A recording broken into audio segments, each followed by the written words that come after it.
Romanos 12, 17 al 21. No paguéis a nadie mal por mal. Procurad lo bueno delante de todos los hombres. Si es posible, en cuanto dependa de vosotros, estad en paz con todos los hombres. No os venguéis vosotros mismos, amados míos, sino dejad lugar a la ira de Dios, porque escrito está: mía es la venganza, yo pagaré, dice el Señor. Así que si tu enemigo tuviere hambre, dale de comer; si tuviere sed, dale de beber, pues haciendo esto ascuas de fuego amontonarás sobre su cabeza. No seas vencido de lo malo, sino vence con el bien el mal. Si Dios nos da vida, es porque tenemos una misión que cumplir. Esta misión se extiende más allá de nuestro entorno cercano, es decir, se extiende más allá de nuestra propia persona, por supuesto en comunión con Dios. Se extiende más allá también de nuestra familia, se extiende hacia la iglesia y con ella se extiende hacia el mundo. Y cuando me refiero al mundo, me estoy refiriendo a la sociedad y el Estado, a todos los hombres que están allá afuera de nuestro círculo. El círculo que podemos considerar nosotros mismos, nuestra familia, inclusive nuestra iglesia. Toda la sociedad también es un foco de atención de nuestra santificación. Le hemos estado hablando que Dios opera la santificación en los creyentes. Dios nos salva para ser santos. Dios hace esa obra porque somos pecadores y es imposible para nosotros hacerlo. Pero Dios perfecciona cada día su obra en nosotros y está cambiando nuestra vida. Dios ya hizo una obra que nos permite ese cambio. Estamos en mejora continua. Le hemos llamado una santificación progresiva hasta que lleguemos a la estatura, como dice la Biblia, del varón perfecto, Cristo Jesús. Y esa obra nos beneficia a nosotros mismos, beneficia a nuestra familia, beneficia a nuestra iglesia, y la iglesia junta, siendo santificada, como hemos aprendido, va a ser una bendición. ¿Para quién? Para el mundo. Así que hoy vamos a hablar de esa parte que está exterior, que Dios cuando nos santifica y está formando su imagen en nosotros, vamos a ser una bendición también para el mundo. El santo no ha sido llamado para encerrarse en sí mismo, encerrarse en un lugar y vivir una vida ascética, separada del mundo para no contaminarse.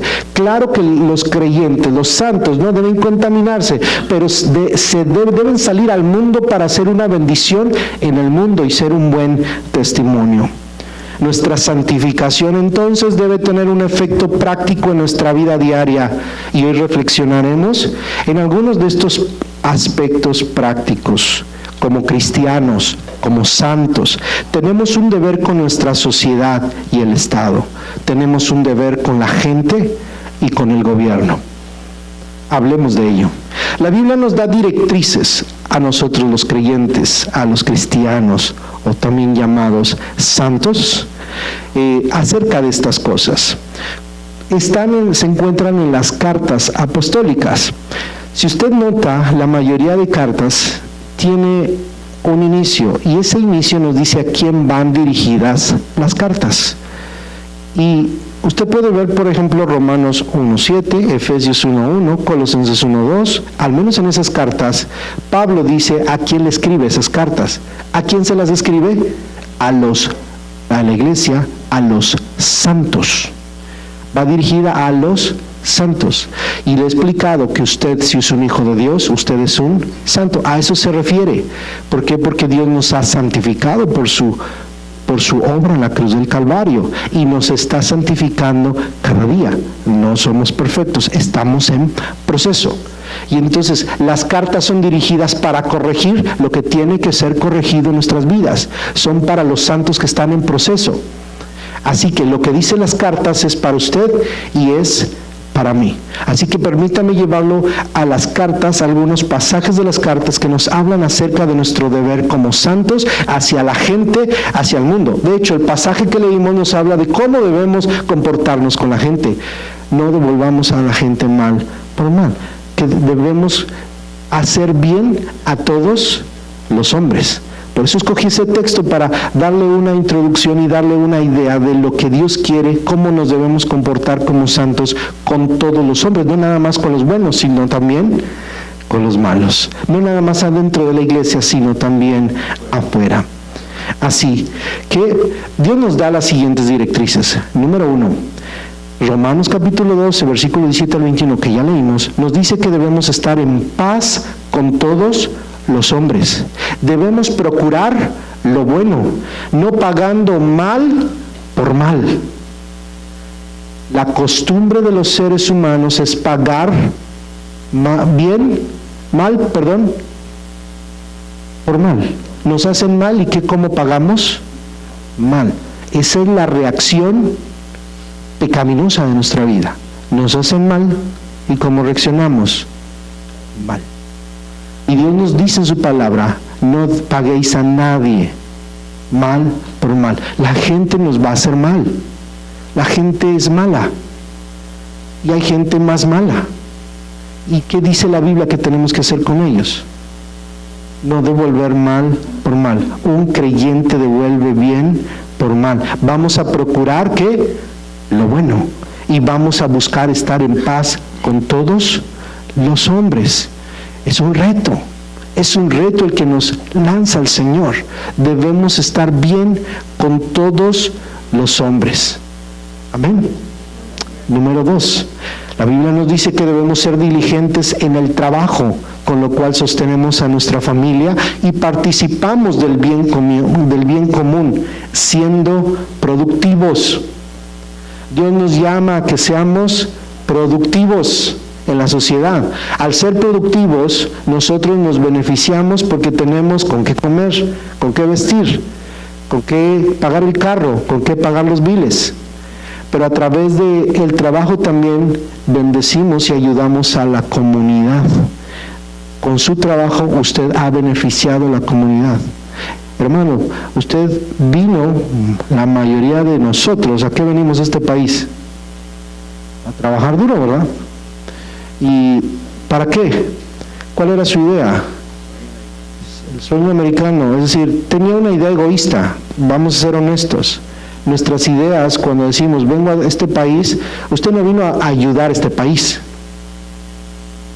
¿verdad? No venimos a decir, yo voy a ir a Estados Unidos porque me necesitan. Vamos a cruzar el río porque yo necesito. Entonces usted viene venga para acá. Pero yo creo que cambia el paradigma, la mentalidad. Dios no lo trajo aquí para que venga para acá. Dios lo trajo aquí porque usted es un instrumento de Él para bendecir este país. Ahora usted le hace como una bendición. Y sepa que si usted está produciendo en este país, usted es una bendición para este país. Usted es una bendición para este país y es una bendición también para el suyo. Claro que usted dice, bien, vengo como para exprimir este país para ayudar acá. Sí. Pero yo quiero que cambie su mentalidad. Si Dios le permite estar aquí, si usted ya consiguió sus papeles, y si usted no tiene sus papeles, pero usted, hermano, tiene paz, tiene un buen trabajo, tiene algo, es porque Dios tiene un propósito para su vida. Y lo tiene aquí. Y si no lo han llevado para allá, es porque Dios no tiene un propósito para allá con usted. Pero si un día lo mandan para allá, sepa que Dios lo quiere allá. Y usted tiene que bendecir el país a donde Dios lo llame. Pero si usted está aquí, es porque Dios tiene un propósito para su vida y debemos ser diligentes en el trabajo. Usted viene a bendecir las empresas para las que trabaja. Por eso cuando oramos por la ofrenda siempre oramos, Señor, bendice las empresas para las que trabajamos. Nosotros somos una bendición para ellas. Son empresas, no se tientan el corazón, pero nosotros somos una bendición, somos la fuerza del trabajo y debemos hacerlo diligentemente. ¿Qué dice la Biblia? Segunda de Tesalonicenses 3, del 11 al 13. Segunda de Tesalonicenses 3, del 11 al 13, dice así: porque oímos que algunos de entre vosotros andan desordenadamente, no trabajando en nada, sino entremetiéndose en lo ajeno. Mire, había algunos de la iglesia de Tesalónica, ¿qué hacían? que no trabajaban, andaban desordenadamente. ¿De qué andaban? De entrometidos.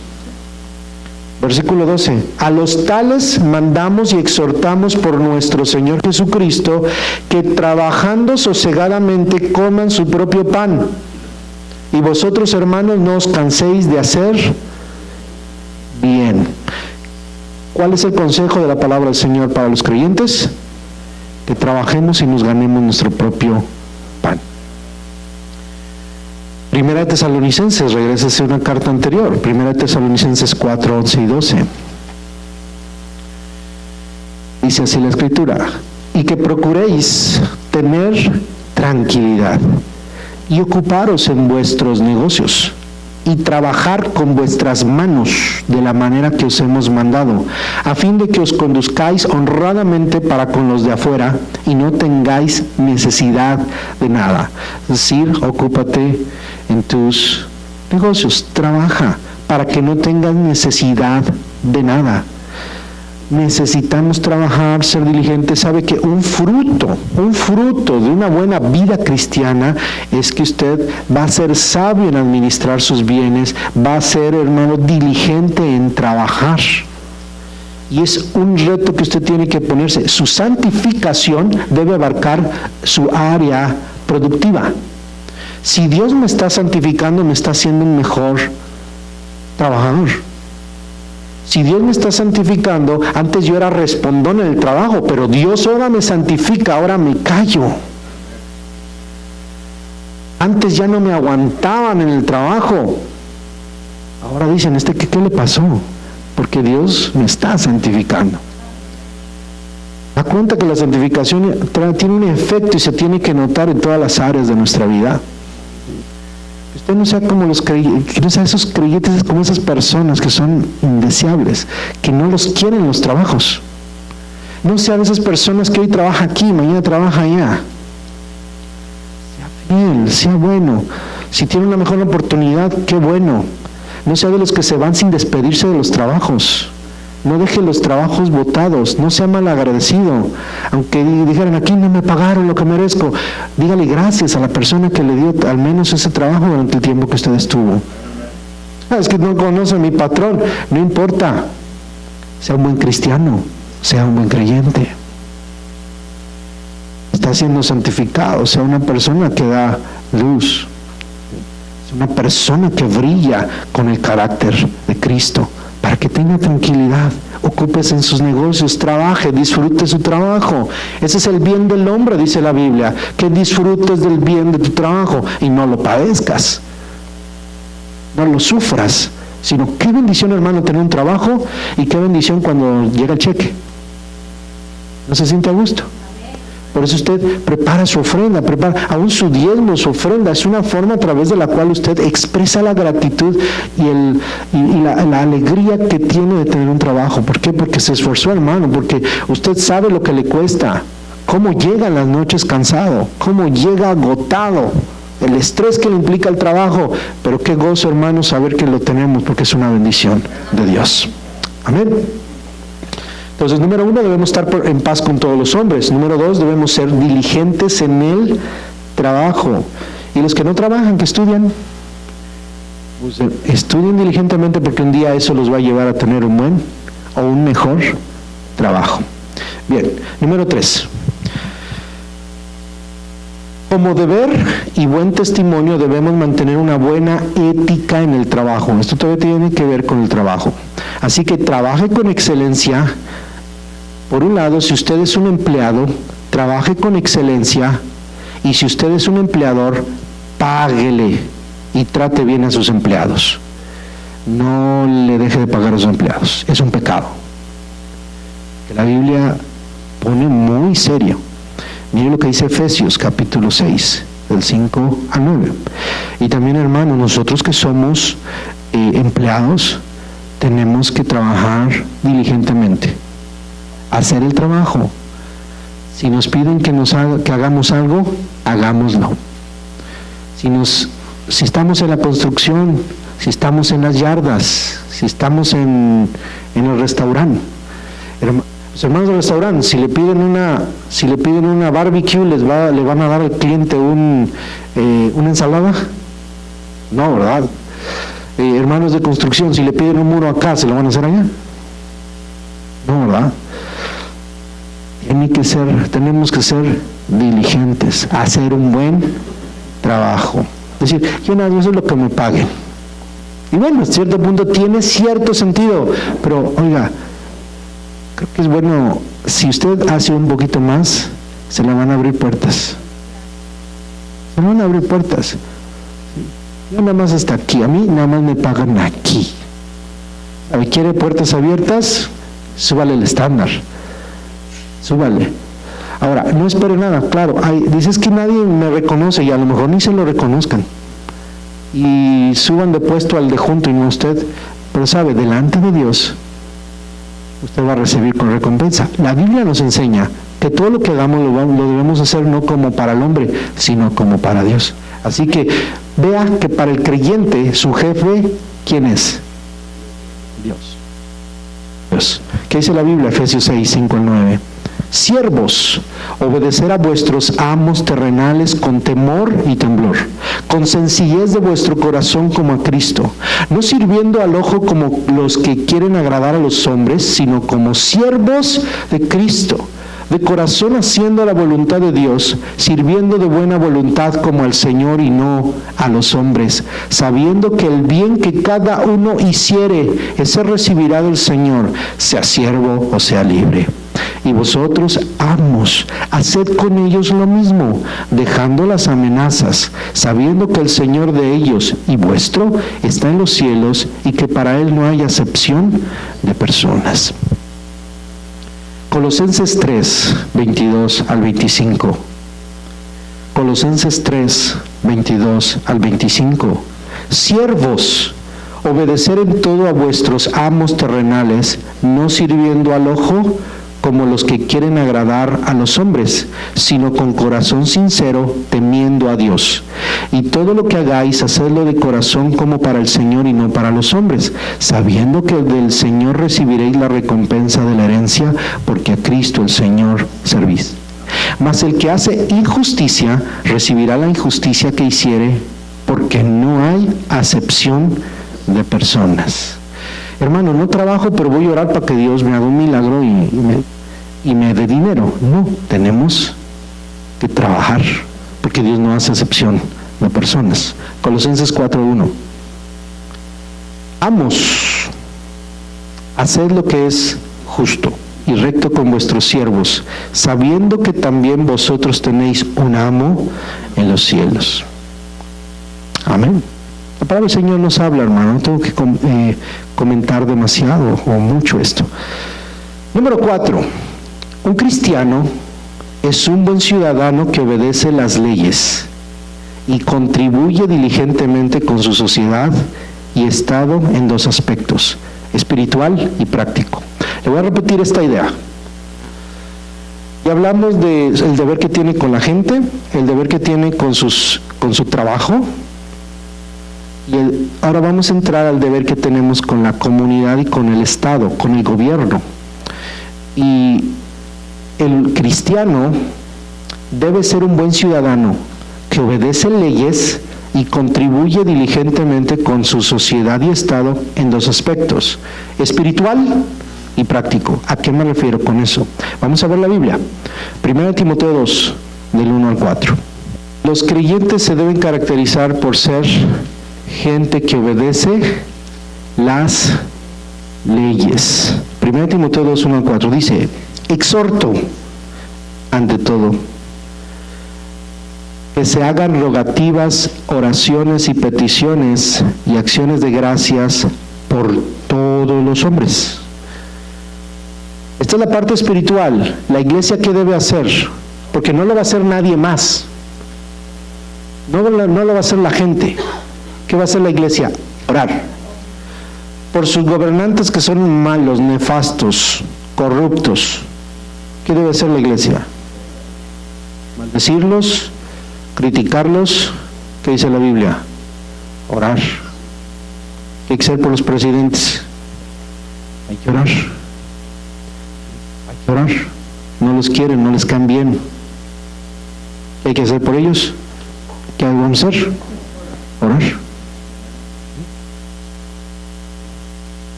Exhorto ante todo que se hagan rogativas, oraciones, peticiones y acciones de gracias por todos los hombres. 2. Por los reyes y por todos los que están en eminencia, para que vivamos quietos y reposadamente en toda piedad y honestidad. Porque esto es bueno y agradable delante de Dios nuestro Salvador, el cual quiere que todos los hombres sean salvos y vengan al conocimiento de la verdad. Entonces la iglesia, ¿qué tiene que hacer acerca de la política? No nos vamos a meter en política y hablar de política. Yo no les voy a influir nada en política. ¿Qué debo hacer? Orar. ¿A qué los voy a llamar? A orar.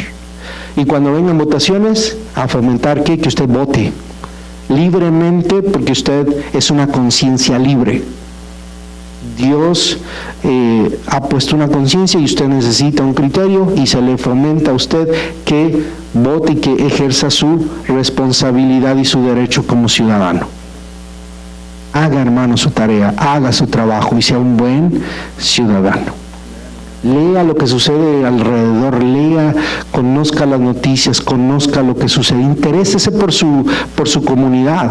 Muchos de nosotros nos interesamos qué pasa en nuestros países, ando leyendo qué pasa en México, pero también debo enterarme de qué pasa aquí. No puedo estar enterado de lo que pasa allá si no vivo allá.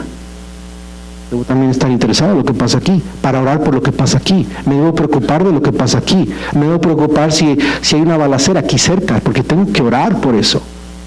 Tenemos que estar pendientes de lo que está pasando en nuestra sociedad para poder orar por ello. Hay que orar por nuestros gobernantes, hay que orar por ellos. Hay cosas que no nos van a gustar, pero tenemos que orar. Romanos 13, del 1 al 7. Esta es la parte espiritual, orar. Ahora, la parte práctica, ¿qué tenemos que hacer con la parte práctica? Que dice Romanos 13, del 1 al 7. Sométase toda persona a las autoridades superiores, porque no hay autoridad sino de parte de Dios, y las que hay por Dios han sido establecidas. De modo que quien se opone a la autoridad, a lo establecido por Dios, resiste. Y los que resisten acarrean condenación para sí mismos, porque los magistrados no están para infundir temor al que hace el bien, sino al malo. ¿Quieres pues no temer la autoridad? Haz lo bueno y tendrás alabanza de ella, porque es servidor de Dios para tu bien. Pero si haces lo malo, teme, porque no en vano lleva la espada, pues es servidor de Dios, vengador para castigar al que hace lo malo, por lo cual es necesario estarles sujetos, no solamente por razón del castigo, sino también por causa de la conciencia. Pues por esto pagáis también los tributos, porque son servidores de Dios que atienden continuamente a esto mismo. Pagad a todos lo que debéis, al que tributo, tributo, al que impuesto, impuesto, al que respeto, respeto, al que honra, honra. ¿Qué nos enseña la Escritura, hermano, como creyentes? Seamos respetuosos de las leyes. En todos los aspectos. Como ciudadanos, hermano, el hecho de salir a la calle, hermano, salimos aquí a la calle y ya tenemos que obedecer leyes. Usted agarra su carro y sale, usted ya tiene que aplicar este pasaje de la Biblia. ¿Cómo? Obedeciendo los señales, obedeciendo los límites de velocidad, respetando a los demás carros, a los que caminan. Tenemos que respetar eso. No va a sacar su basura y la va a tirar ahí, porque si no, usted no es un buen ciudadano. No le va a echar la basura al vecino, se lo va a echar, ¿sí? Va a tener cuidado. Hay leyes, hay reglas que se tienen que respetar, hay autoridades que se tienen que respetar. Nosotros tenemos que respetarlas y hacer que nuestros hijos aprendan el respeto a la autoridad. Si viene un oficial, señor oficial, ¿en qué le puedo servir? Tenemos que respetarlos. No me puedo enojar con ellos. Puede que haya leyes que no me gusten. No me gusta que me pongan 20 millas por hora aquí. Tengo que manejar 20 millas por hora aquí. A lo mejor no me guste, pero tengo que obedecerlas. Porque eso es bíblico, eso es bueno, eso es santo. Dios quiere que nosotros nos sometamos. No le gusta pagar impuestos, a nadie nos gusta gastar dinero en impuestos, porque sí, a muchos les gusta gastar dinero. Y porque mire, vayas al mall y ahí se queda el dinero. Pero para pagar impuestos, ¿pero qué dice aquí la Biblia? ¿Qué leyó? ¿A qué tributo? Tributo. Hay que pagar los impuestos. Hay que pagar impuestos. Eso es cristiano. Yo creo que no tenemos mucho que agregarle a esto. ¿Entiende lo que la palabra de Dios dice? Debemos ser buenos ciudadanos. Como creyentes, hermano, apliquémonos a nosotros como hispanos. Ya violamos muchas leyes. Eso es un hecho. Pero si usted está aquí, ¿qué va a hacer? A partir de hoy, hermano, pórtese bien, obedezca las leyes. Maneje bien, maneje correctamente. Sea respetuoso de las leyes, no las critique, no las juzgue, sino sométase a ellas. Si son buenas leyes, es para su bien. Sometámonos a ellas. Amén. Quiero darle solamente, a manera de inspiración, unos ejemplos de cómo eran los creyentes en los primeros siglos. La iglesia de los primeros siglos, ¿en dónde se desarrolló? En el Imperio Romano. Todo esto de que leímos, ¿en qué contexto está? Del Imperio Romano. ¿Quiénes eran los gobernantes de los que habla aquí la Biblia? Los gobernantes romanos, ¿verdad? Los césares. Entonces la iglesia se movía ahí. ¿Sabe lo que sucedió durante los primeros siglos? Estamos hablando aquí en el siglo II, poquito más del año 100. Los cristianos no eran necesarios, hubo varias persecuciones, pero los cristianos eran acusados por el simple hecho de llamarse cristianos. Solamente por ser cristianos los condenaban a la muerte. Ahorita le voy a leer algunas ideas de un hombre que se llamó Justino. Se conoce como Justino mártir. Fue uno de los primeros mártires de la iglesia, de los más antiguos. Los romanos permitían religiones como el judaísmo, no les hacían nada, lo permitían. Los romanos tenían su religión oficial, que era la religión del imperio, que era politeísta, creían en todos los dioses de la mitología griega. Y físicamente sacrificaban animales, hacían sacrificios para esos dioses. Y el imperio, ellos creían que estaba bien siempre y cuando estuvieran bien con los dioses. Entonces, cualquier idea de un ciudadano era considerado un mal ciudadano si no hacía lo que el imperio le pedía en lo que respecta a la religión. Y aunque respetaban y decían, bueno, los judíos no van a adorar a nuestros ídolos, los respetamos, a los cristianos no les daban esa oportunidad. Aunque algún tiempo pensaron que los cristianos eran una secta de los judíos, ellos entendieron que no era una secta de los judíos, los cristianos eran los cristianos. Y sabe, los acusaban. Cuando alguien acusaba a un cristiano, llegaba a la corte el cristiano y no había hecho nada cristiano, pero cuando le decían, ¿eres cristiano? ¿Sabe qué hacían los cristianos? No negaban que eran cristianos. Y solamente por decir, soy cristiano, pena de muerte. Y uno de los escritos que se tienen más antiguos de defensa de la fe son los escritos de este hombre que se llama Justino mártir. Y él lo que escribe son dos defensas, se llaman apologías, que los escriben hacia el emperador, hacia los emperadores romanos y los césares, explicándoles lo que los cristianos hacían, porque le voy a platicar algo. Los cristianos no decían lo que pasaban en sus reuniones. Era un problema que tenían los cristianos. Ellos no hablaban de lo que pasaba en sus reuniones, así que esa secrecía que había entre los cristianos les causaba sospecha a los de afuera. Decían, es que no sabemos qué hacen allá adentro. Sacrifican a un tal Jesús y se comen a un tal Jesús, porque hablaban de que participaban de la cena del Señor y comían el cuerpo y la sangre de Cristo. Entonces, cuando ellos se enteraban que hacían eso, decían, esta religión es algo extraño. Entonces, este hombre hace una defensa de la fe y les explica a través de todas sus apologías y les da todo el mensaje de salvación, hermanos, les explica de una manera extraordinaria la fe de los cristianos.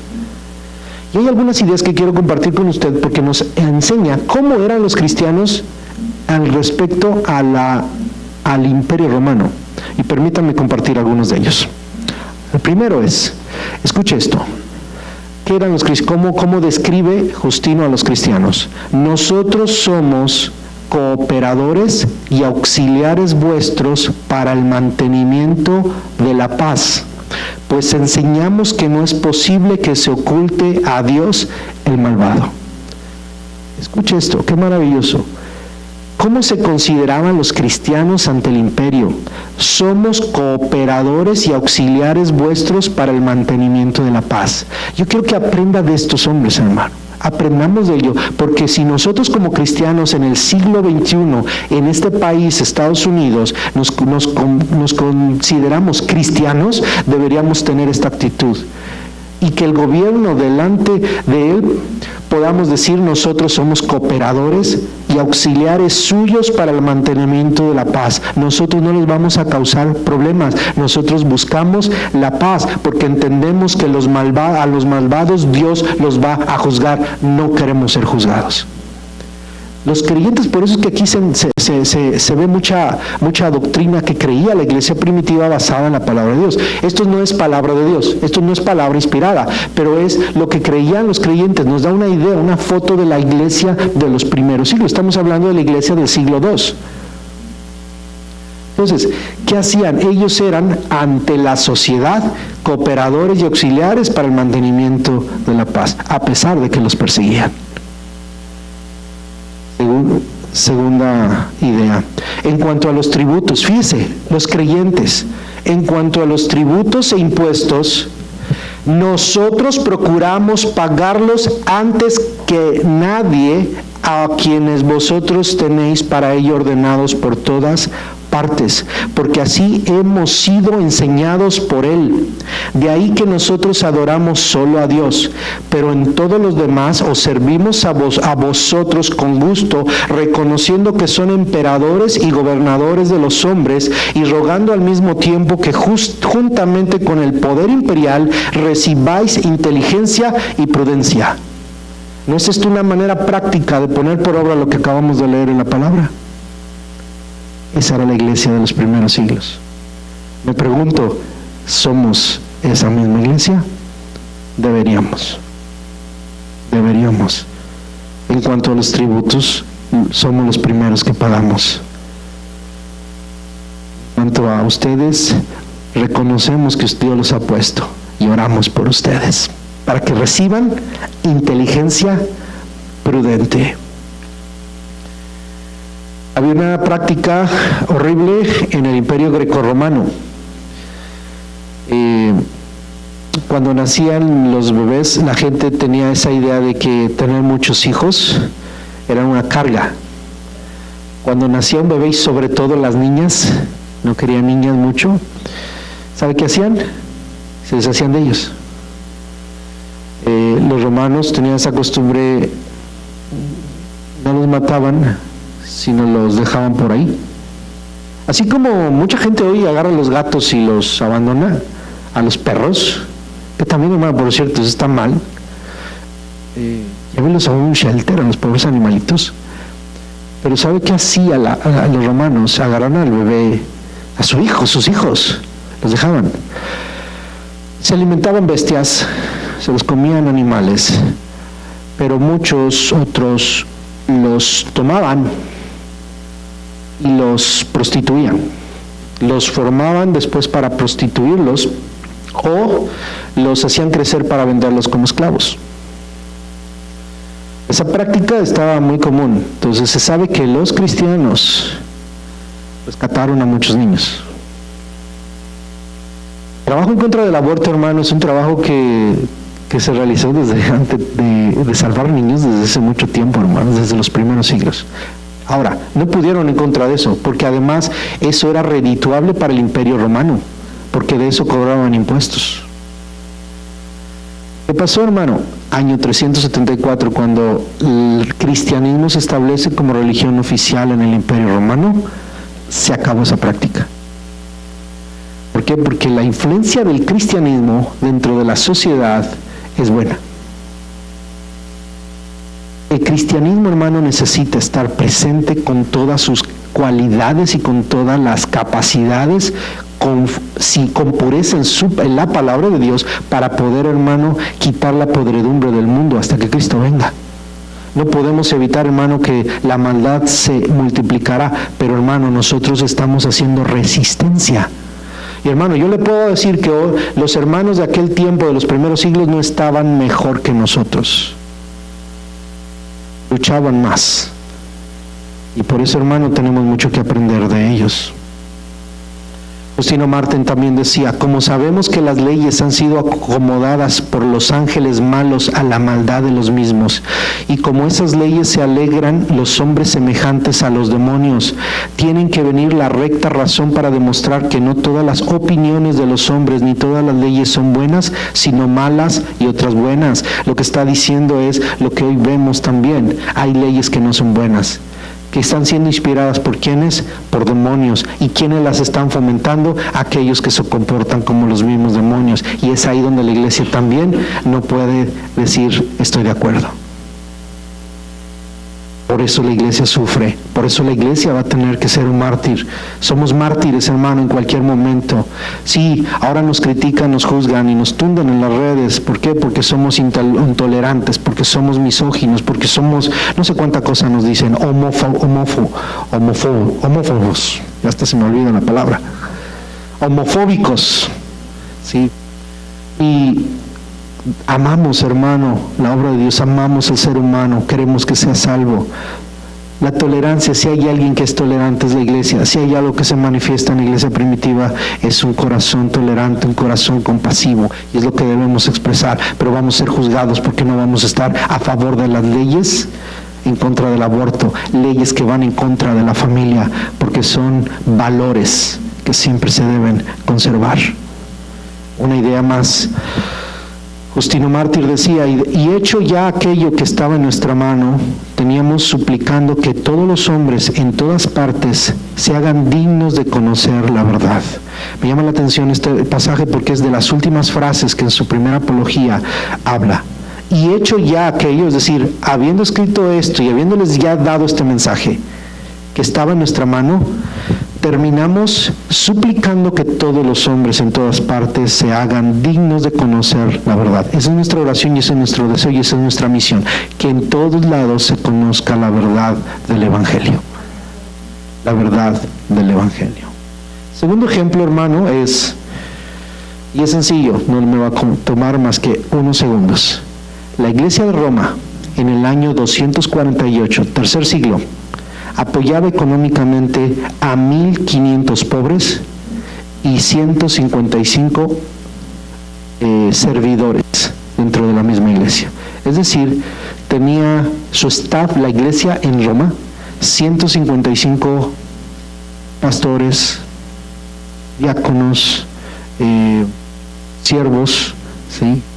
Y todos ellos servían y sostenían a 1,500 pobres.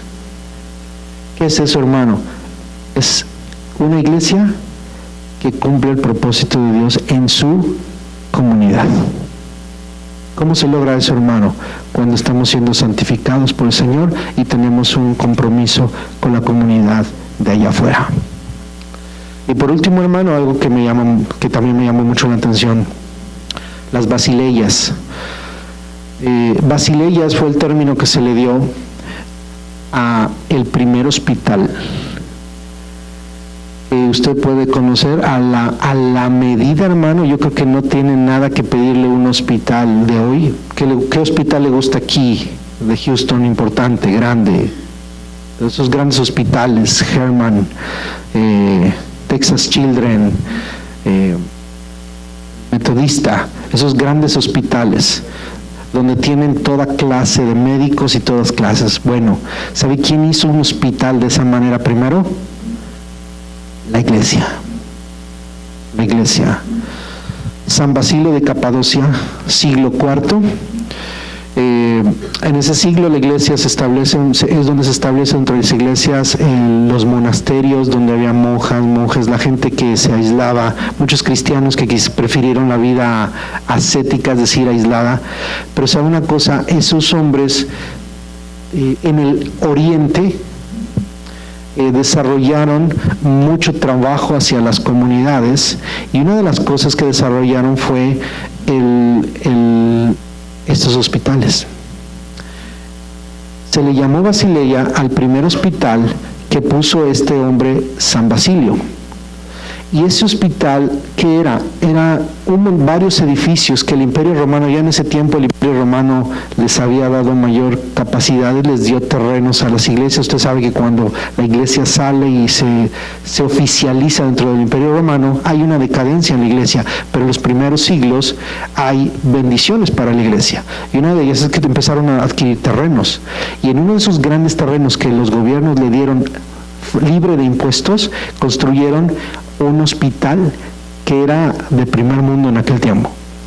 Hospitales, ¿sabe cómo era ese hospital? Hospital donde había médicos de aquel tiempo, o sea, no se crea que eran, no se tenía la tecnología de este tiempo, estamos hablando de los primeros siglos, pero hospitales en donde había enfermeras y había médicos dedicados para atender las enfermedades de las personas. Había un leprosario, había mucha gente con lepra, ahí era tratada, ahí era cuidada, había cuartos en donde se les atendía y donde se les daba tratamiento a los enfermos.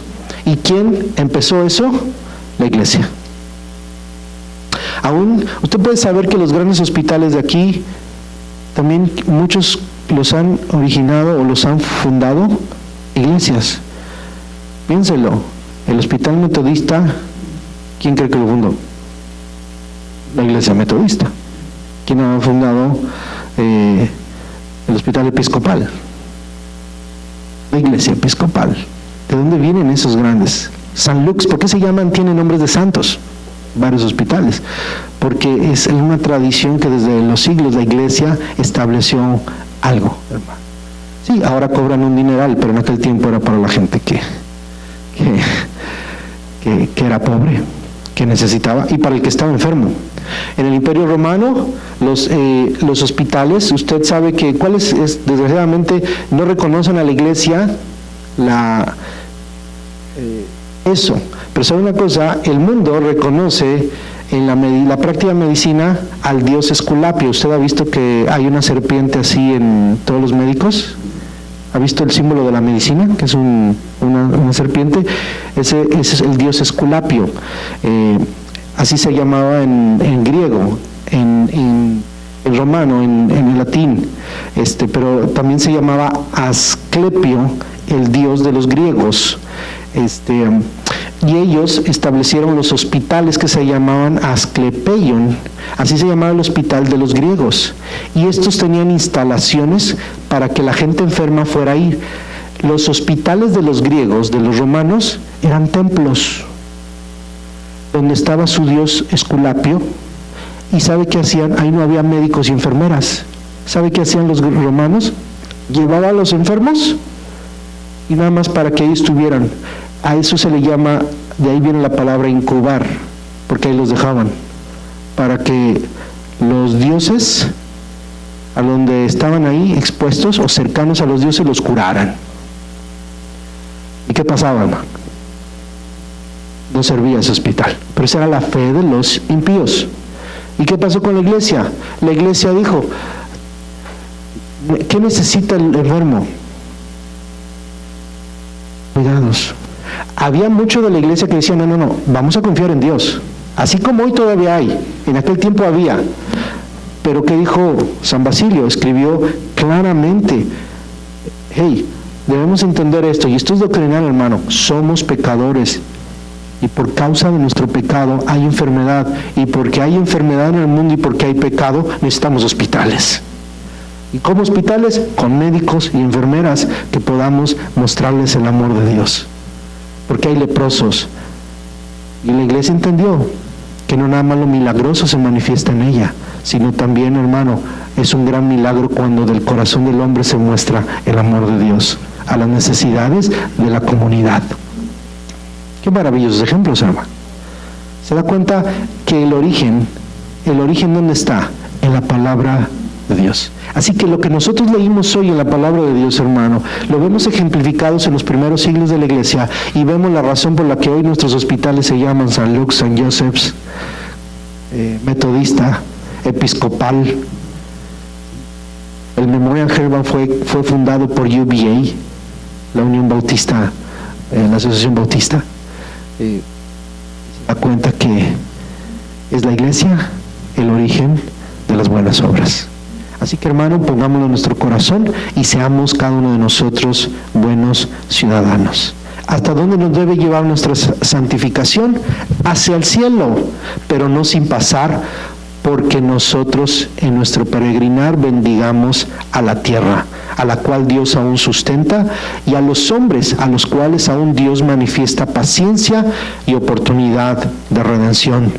Nuestra santificación debe fomentar en nosotros un deber cívico que dé testimonio de nuestro Señor, de su palabra y su obra en nosotros.